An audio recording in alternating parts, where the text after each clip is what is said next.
Okay. Hej. Er I klar? Tis. Nu skal I tisse. Jamen, vi kan bare lige være enige om det. Jeg kan huske, de byggede det tårn. Han kørte ikke op. Det vil ikke op her. Det var jo her, Erik var fra. Ja.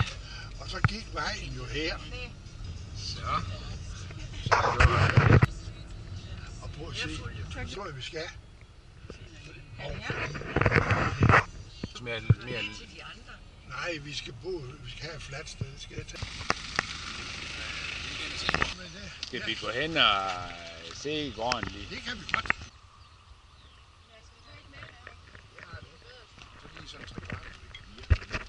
Sidder I godt der? Ja. Så har vi sukker også. Det har vi også. Du skal bare satse på.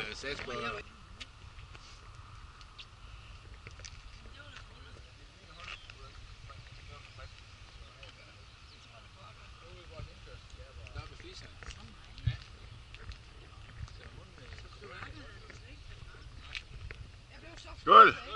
Så er vi på picnic. Ja, ja. Det er rigtig hyggeligt. Det er...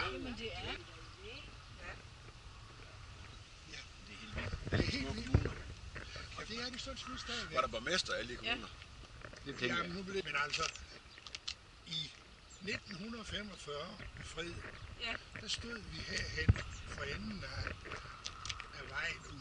Vi var selvfølgelig gået herud på vejen, for der skete pludselig et eller andet. Der kom jo alle de her frihedskæmpere, som holdt til fra Sogn. De kom sådan nogle nimbusser. Og dem kunne vi jo høre helt fra Gærum. De der nimbusser, de havde katangers. Og de var slidt. Og så de sang. Men de vinkede og vinkede. Kom de her på vejen? De kom, ja, der var jo ikke andre nej, de kom her. De skulle til Lendum. Så de kom jo her. Ja. Og en anden sjov... Der var en, der blev skudt på vejen til Lendum. Ja, og det var jo lige de sidste par dage inden. Derfor var der jo også lidt redelighed deroppe i Lendum. Men da de kom her, jeg kan huske, der var det jo... Der var freden jo stort set kommet. Det er jo 4. maj. I maj, ja. Men så var der ligesom et andet sjovt, fordi du kan nok se, det går op. Hvordan fik I beskeden om? De kom Børge, han var i Brugs. Nå, i Sten. han var i Sten. Ja, så kom han jo cyklen hjem. Og så er tyskerne over. Vi har jo ikke hørt noget, vi har ingen radio. Nej. Så vi fulgte ikke med i noget. Men de der lastbiler dengang, de gik jo på gengas. Ja. Og det vil sige, når de har kørt så kunne de ikke mere. Nej. Så skulle han ud og putte nye brand i den ovn, der stod bag til. Havde farfar en idé om, at freden var tæt på? Havde man en anelse om det? Ja, det havde han nok. Nej, det tror jeg ikke, han havde. Nej. Han havde nok gøre med. Han har jo hørt radio, min far. Ja. Så han vidste det jo godt. Det kan jeg fortælle jer, når han kommer tilbage. Ja, han passer arbejde. Ja. Han har jo ikke tid til det. Han er ikke tid til det.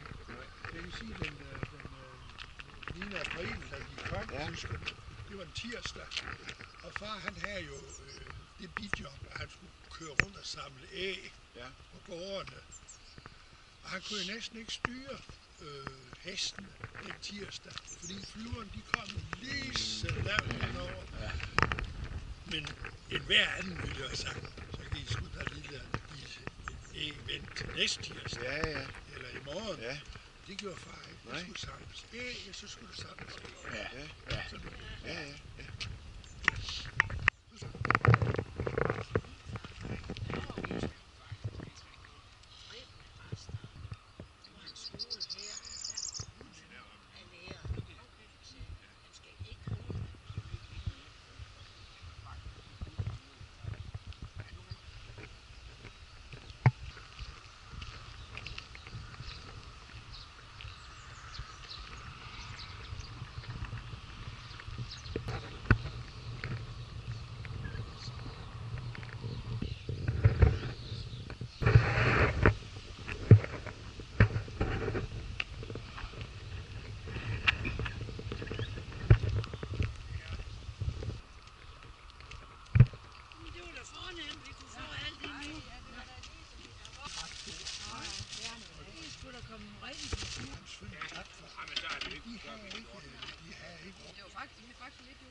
et eller andet. Ja.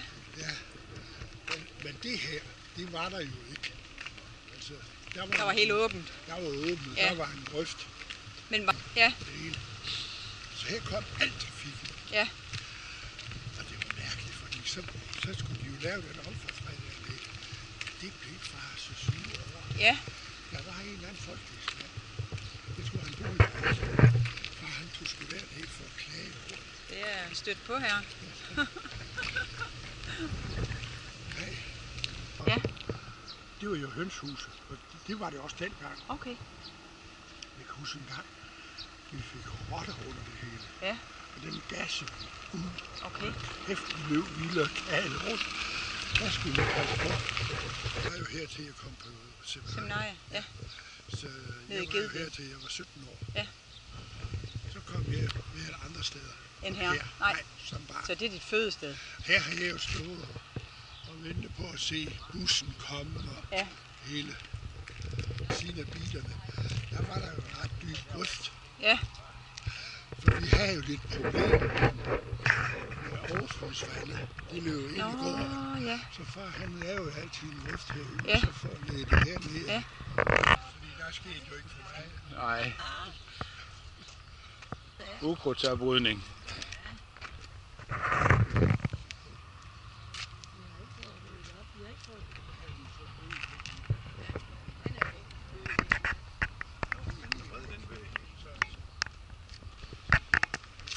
Ja, altså herinde, det var vel her, vi legede i haven. Ja, det var. Når vi var her. Det var inde i haven. Ja. Så havde vi sådan et lille lysthus deroppe.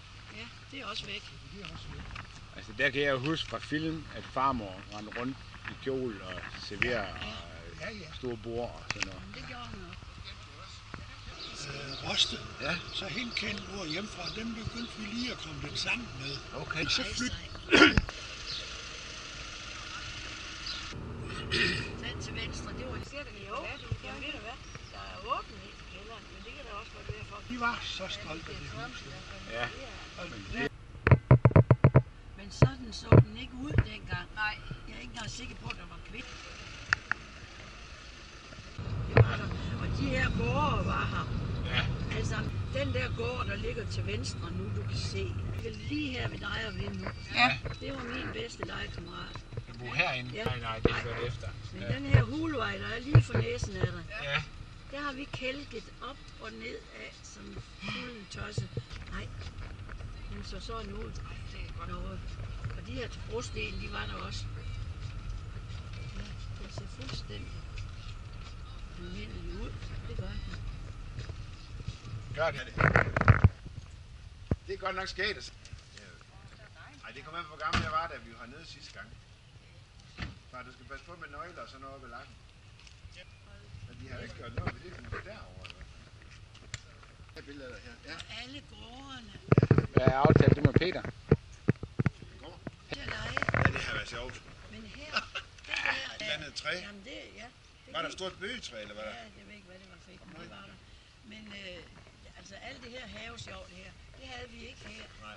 Der var brosten. Der var også træer op af, fordi hul. Det vindue Ja. der ved siden af. Så du ikke skal bruge 2 timer først. Ja. Og noget andet, så vi kører direkte hernede. Ja, Søger det. dernede Ja. til alt muligt. Og så smed de brændsel ind der. Ja, lidt sjovt. Ikke? Var det så den daglige indgang der ved klokken? Ja. Ja. Græsbær, det er sgu nok det samme.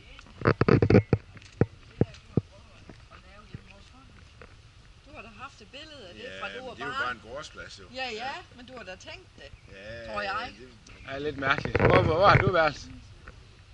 Hvorhen? Hvor Hvor han- i værelse? Ja. Det var ikke ovenpå. Men så vil jeg lige se. Det vindue derhen, det var kontoret. Ja. Til far det yderste. Så var der...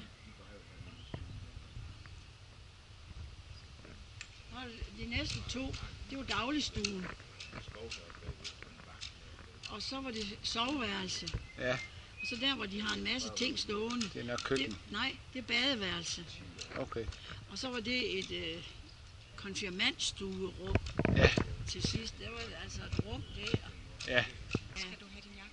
Nej, jeg synes ikke, det er fint. Vi havde alt, hvad der var kronheste fra Randers, de kom ind ad den dør der. Ja. Dem havde vi altid 2 eller 3 af. Hvorfor? Til at spille for en jung. Nå. Og holde julen. Ja. Men havde I ikke også en kan i kirken, eller det blev det? Nej, vi har kagen, den stod der. Ja, det kan jeg nemlig huske. Når vi kommer ind, Men der, Synd ikke blev en belier. Nej. det der, det var en hønsegård.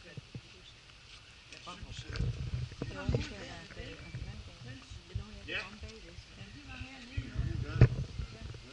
Hvad blev det der brugt til? Hvorfor ikke? Der Huset? boede en gammel dame, da jeg var meget lille. Nå. Derovre. Hvorfor vi Nej. Så blev det også brugt overgang til konfirmand. konfirmand? Jamen, det gjorde det da. Der var konfirmandstue. Jamen, hun boede ikke der. Hun boede sgu ovenpå. Ovenpå, ja. Hun boede ovenpå. Men Trænger også lige et til en vindue kærlig den hånd. anden vej. Ja, det gør. Men konfirmand, Og når vi så... Ja, vi har fået lov at gå ind og vente på gården, og så sidder vi i julevejen. Ja. Og spiser. Jeg synes ikke, vi vil spise herinde. Nej, Så vil vi spise der. så spiser vi lige nede på julevejen. Det er fint. Eller et andet sted. Vi kan da nok sidde ved parkeringspladsen ved kirken. Ja, det er det ikke vist. Hun har inviteret os hinanden der til at komme på besøg. Ja, det er så fint. 2 trapper op til det loft. Og så var der en anden pige, hun kysste mig. Og vi var ikke så gamle, du ved. Så vi listet derop. Overgreb. Og så pludselig kunne vi så høre, der kom nogle voksne op. Vi var ved pissebukser.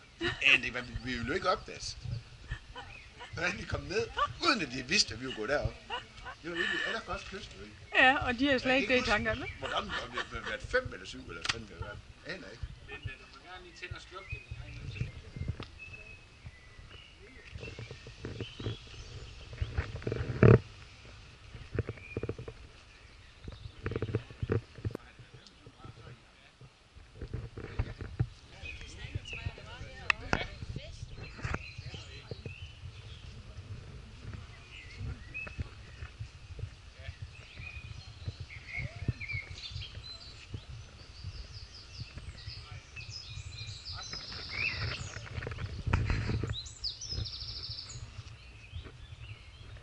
Kæmpe kastanje, eller hvad?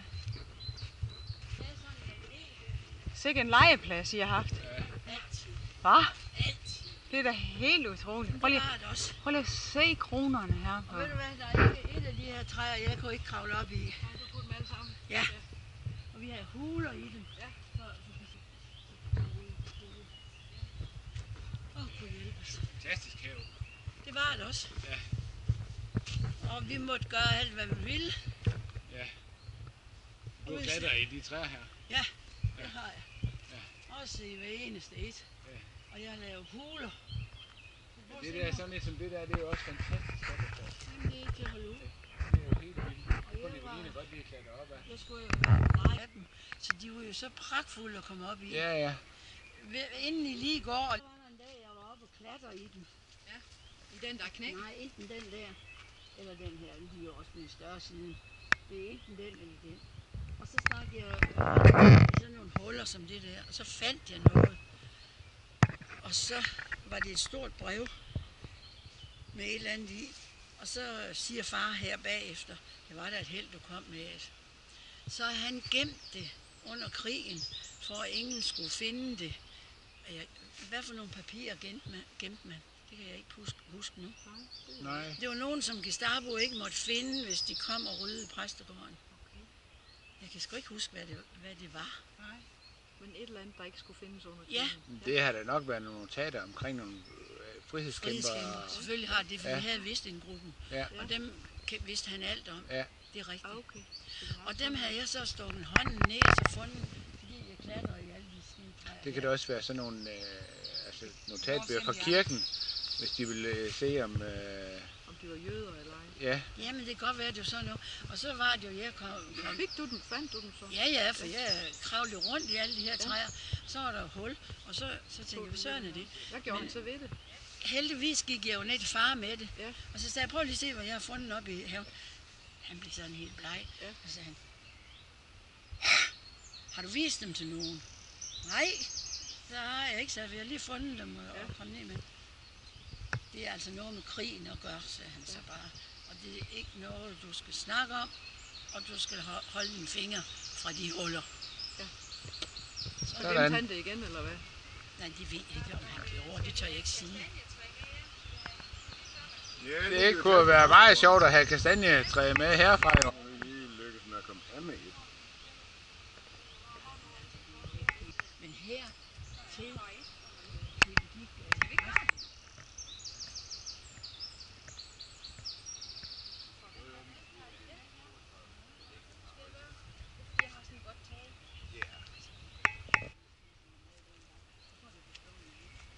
Vi vil ikke være i.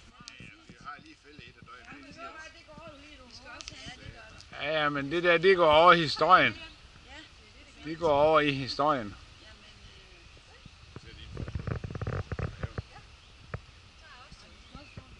Ja, det er helt sikkert. Det har vi da også på besøg. Kim og Jan her. så må du huske på, at Ikke også? Ja. Når vi var små, så var Kim og Jan her. Ja, Sammen også med det. ikke? Ja, ja. Og Karen. Jo, så får jeg ikke. Vi skal videre nu. Ja, ja. Ja, er det godt nok, vi er her? Ja, ja, det er godt nok vi. Trespassers. Jeg tror også, du har kigget i går. Jo. Og så har han underfældet. Jo, men... Nej, det er godt nok. Men, De er væk helt. Det er der kan handles. Når man tager i tog, så ser man altid handles. så kan I gå forbi. Hvad? Så kan I gå Så kan forbi. vi gå forbi, ja. Har du fået lov til at tage dem med?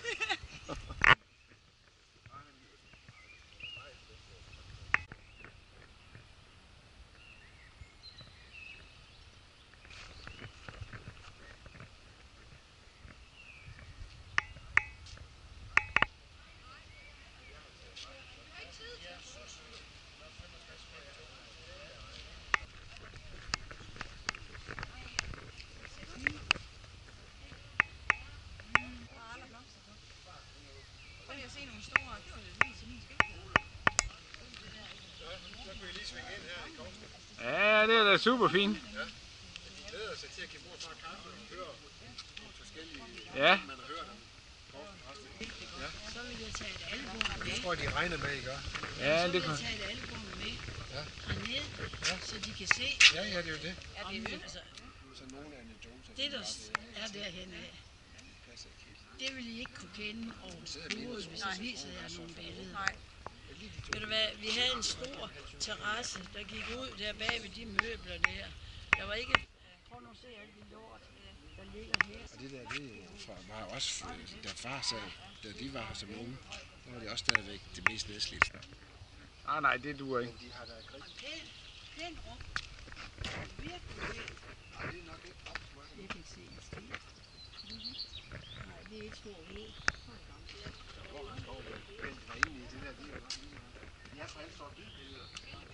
Ja, det er de nemlig. Ja, det er ikke lidt sjovt, mor? Jo, men de holder det jo ikke op til. Nej, Det er med flot dengang, I skal prøve at se nogle billeder. men Peter siger jo, at han har været inde i, at der er det pænt. Rundt til halvanden time. Nå, så er de begyndt. Jamen, det er jo også ved det her. Nå, jamen indenfor er fint inde i huset. Ja, men jeg siger, de er jo ved at Der er lave de lyder det her. Ja, der er et nyt køkken herinde, når du kommer ind. Stort landkøkken. Jamen, det er jo sgu Det er jo så ked af, at det ikke kunne komme til at passe. Den er fin. Den var nemlig fin. Ja, den står fuldstændig. Ja, men den så fin ud. Ja. Den sidste Men stue. det gør det også under trappen.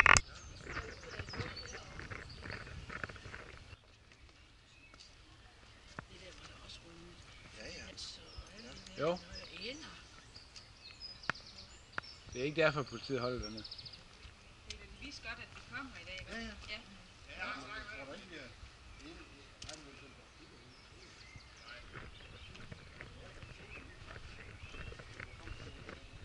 Jamen, det er lige her. Vi bliver stadig. Det har jeg også fået lov til. Det er ikke, og jeg ved ikke engang, men der er ikke ret mange biler. Men lige til venstre her, Peter. Det var der ikke, da jeg var barn. Det var først senere, det kom. Ja. Ja, vi er jo blevet så store, man kan ikke nå at komme op i. Hvordan er det at komme ned og se det hele igen? Men jeg synes, det er fint. Ja. Ja, det synes jeg. Nej, Guldvejen her. Det der, vi slædede hele vejen ned af at stå på ski, helt op på den anden side af træet. Ja, det har været en god Jeg tror, kælkebakke. det var god, så stopper vi her. Så det var bare fint. Vi går en tur op ad Hulvejen nu. Han var præst. Ja. Så ville han flytte derover og bo. Okay. Og så kunne han jo sidde og kigge lige op på. Ja. Men det var ikke sagen. Nej, det kunne han ikke holde til.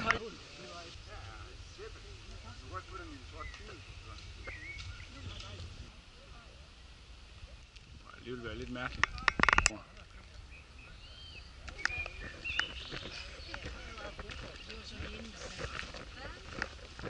Jeg tænkte, det kunne jo...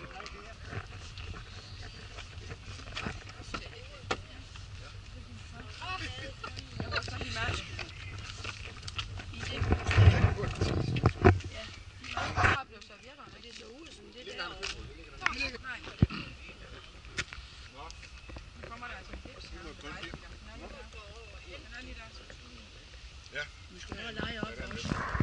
Men I måtte ikke lege over hvem? Nej, vi skulle med også hjem. Og pladsen op, og så må vi lege op i skoven også. Der var vi jo ikke op. Nej, der er vi ikke op. Det nåede vi ikke op nu. Nej. Det var god skov. Ja. Jamen det er jo altid... Ja, det er da godt nok. Godest. Det er rigtig fint, vi sidder her i huset omkring en papkasse. Ja, og så det er det godt. Men der er ikke nogen, der kommer. Der er flere af træerne, der må have været de store der. Dem der, det er jo ikke vores. Nej. Dem på den side, der går hele vejen op. Romantisk herude. Der er fældet nogen her på højre side. Det er ikke... Hvem har lavet den flotte mad? Har du det selv? Det er også det. Det er derfor, det kommer lige frem. Kommer vi? Vi vil ikke det over, så det ikke får så meget sol. Ja, det tror jeg. Er der nogen, der vil have mere leverpostej og bacon og sådan noget?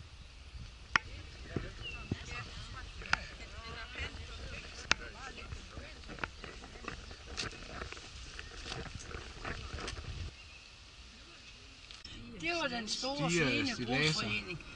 Åbningstid, står der. Hvis ikke de var 11. Jo, det er Maja, der bor der. Ja. Men de andre, de boede derinde, i det på hjørnet. Men han sagde, at Maja boede der endnu. Jamen, han læste med os alle fire, for at vi kunne komme ind på realskolen. Der bor vognmand Svendsen. Ja, Svendsen. Ja. Sønner. Og sønner. Det står der stadigvæk Ja, på lastbilen. der boede han også dengang. Og den der gård deroppe. Det er ham der. Ja, det er det nok. Ja. Jeg kan ikke kende mig nu. Ja. Og der, det er skolen, jeg har gået i, indtil jeg kom til Randers. Vi kom ind ad den dør der. Ja, vi kom ind ad den der. Det der, det er skole. Det var skolerummet. Og så er det rum der. Og så var der en gymnastiksal hernede i det næste. Det er altså mærkeligt. Du har godt nok haft nemt til det hele. Du Ja. kunne bare lige rende rundt om Og den deroppe, det var Edith fra Brønderslev, du samtidig hører om. Flode. Hun boede der, hende har jeg forbindelse med stadig. Det der var gymnastiksalen. Ja, det var gymnastiksalen, det der. Ja, den er derinde. Det er nok forsamlingshus nu, kunne jeg forestille mig. Ja, du støvner værmøller. Det kan jeg love dig. Og spille komedie. Ja. Ja. Ja, det har jeg godt nok. Og WC'erne, enten var de her bagved, eller også var det i det skue, der var det. Jamen, det har været i det skue. Herovre bagved. Ja, derovre. Ja. Jo, det er sgu Kovset forsamlingshus. Ja, det var det. Der har jeg gået til dans ind. Det hus, det der. Det røde. Men det her, det var en eng, der var vand.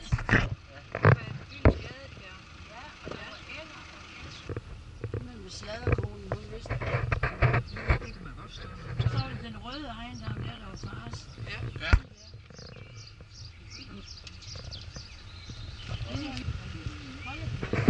Det er ellers også et fint gammelt stråtæk. Så skulle de hjælpe ham med at gøre rent deroppe og lave mad til ham. Så boede vi gratis derinde. Altså, du har haft alt inden for matriklen her, stort set. Ja, det er rigtigt. Alt ligger lige herinde. Ja, også engen derovre og det der. Ja, Og skoven oppe bagved. ja. Den var vi slet ikke oppe i. Op igennem Nej, der kom det ikke op. Julevejen, så var der en skov deroppe bagved. Der havde vi huler, og vi havde lov til natter i alle træerne. Vi måtte gøre, hvad vi ville. Det måtte vi også i havens træer. Der var jo ikke noget. Den er stor, kan du nok se. Ja, den er stor. Ja, den er stor. Ja. Brug det. Coast cute. Der bor en kirke, som Ellen Margrethe stadigvæk har forbindelse med. Ja, jeg tror, du skal. Far og mor er jo ikke fra her.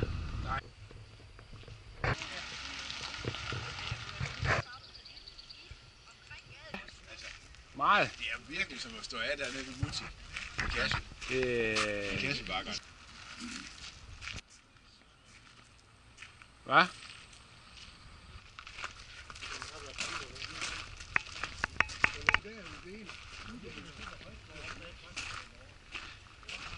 Her har jeg jo stået og ringet med klokkerne. Ja. Derinde af den dør der. Ja, men jeg ved ikke, om vi... Jeg har jo stået og ringet med klokkerne, Peter. Prøv lige at ringe med dem. Fordi Albert var... Ja. Ja, det... Den klokken hænger vel på oven. Stigen op til klokken. Ja, du kan se, der er muret ind der. Jo, jo. Ja. Men altså, vi har tit stået og ringet solen ned.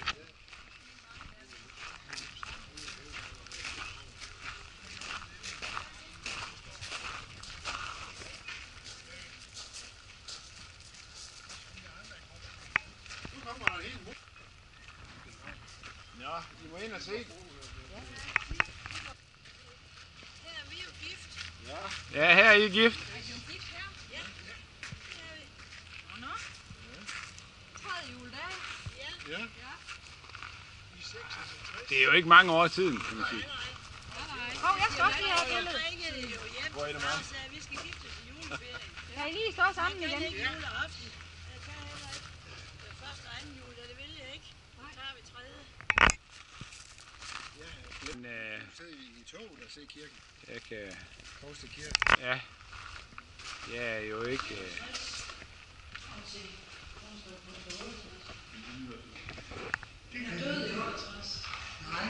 Jo, han er født. Nej, det er vi ikke. 90 først. Ja. Det er ham, vi var oppe og se hus på. Så, Nå, er han der endnu? Ja, ja.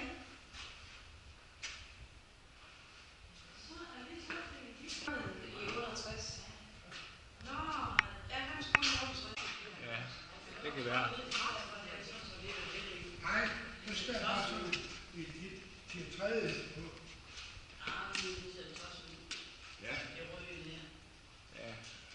Det er ligesom det oppe travlt, eller alle travlt. Ja, den så ikke sådan ud, vel? Nej, nej. Ikke sådan set. Der har morfar så stået deroppe på prædikestolen mange gange. Ja. Jeg har billedet af kirken inde. Jamen, hvor længe var det? Varede det i 40 år? Kan vi det? Ja, det Er tror det jeg. pas? Ja, det kan det. Ja, vi har været nede og besøgt morfar i julen, og så er det kirke. Kirke. Og du var med i kirke. Det var så i Rostekirke. Og så pludselig, så siger du til mor, det var fordi morfar han prædikede over den der med Peter, der har fornægtet Jesus. Og nu står Peter udenfor og græder. Så sagde Kim, mor, så rejste du, så mor, vi skal hjem. Hvorfor det? Peter står udenfor og græder. Nej, jo, det sagde morfar lige. Ja, det er rigtigt.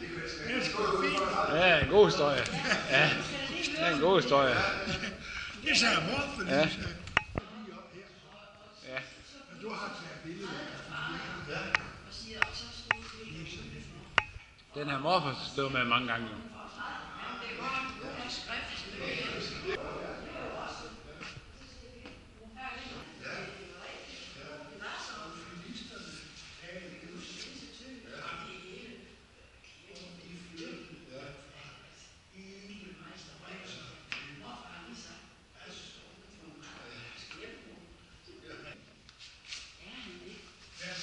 Der er nok slet ikke nogen af os, der er døbt her.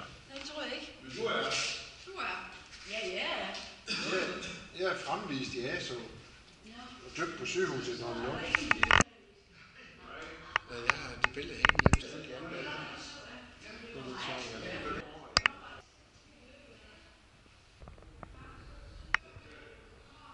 Det synes jeg, I skal. Skriv i hjørnet. Jeg har snakket med. Meldinger. Det er jo en lille kirke. Der er også større.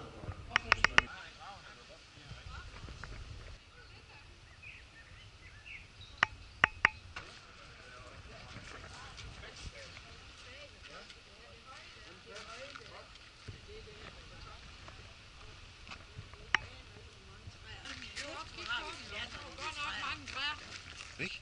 Kan du? Nej, du kan ikke. Du. Ja. Det foregår altid ved den trappe.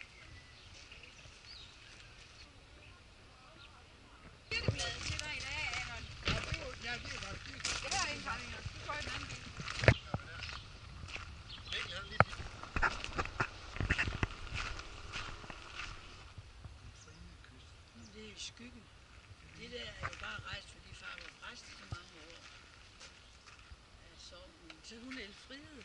Ja, min mor. Ja. Han hed Peder, men han bliver alt kaldt. Hvor længe har I det her gravsted? Ja. Hvor længe har I det? Det er fordi han er præst. Så bliver Det er menighedsrådet, der holder det. Vi har ikke mening. Nej, fordi min mors hus, så flytter de selvfølgelig ikke det der, og heller ikke Christiansdager.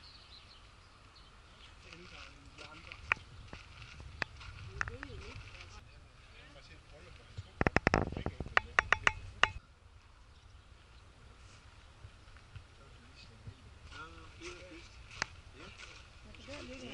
Hvad så? Kan I holde jer vågen? Ja. Ja. Der sker jo. Hovedet visker vågen. Ja.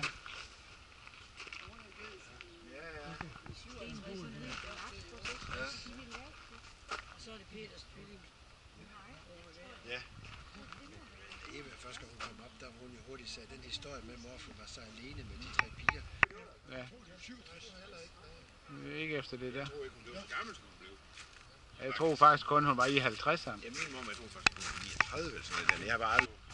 Hun blev jo ældre. Hun blev 10 år ældre end Eva. Ja, ja. Det er jo det. En lille kirke, ikke? Ja, men tæt ved jer.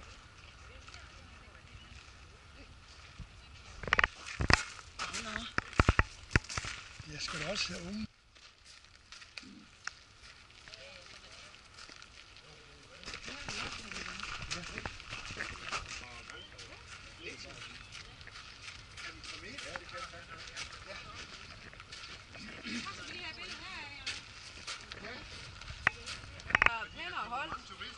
Ja.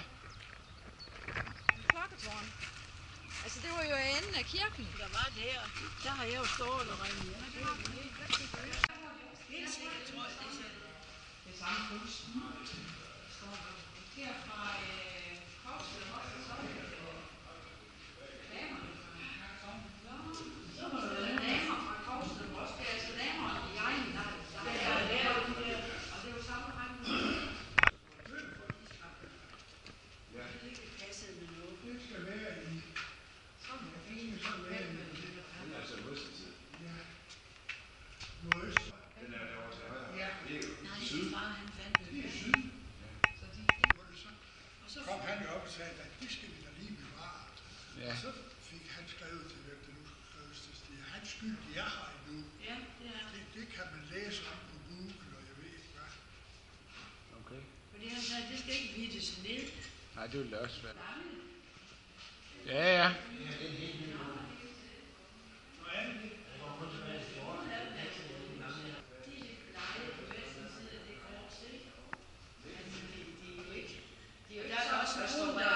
Der er også nogen, der går ud her. Ikke? Kan du det? Hvornår fandt de de der ved kirken? Det er nok beskrevet. Det havde de fundet.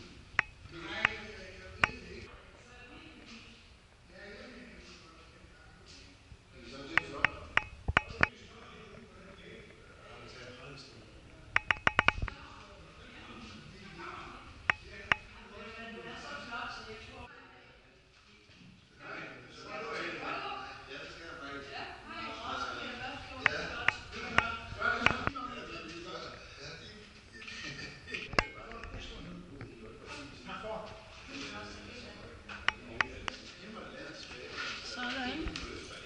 I kan se nogle her.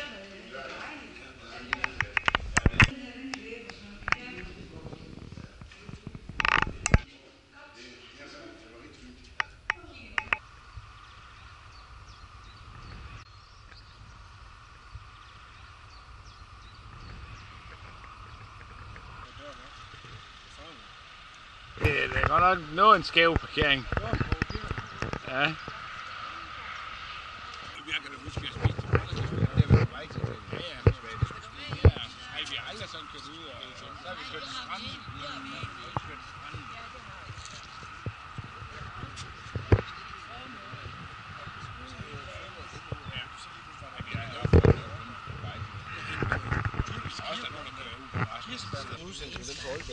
Så gik jeg over til Lasse og sagde, fanden, jeg kan ikke.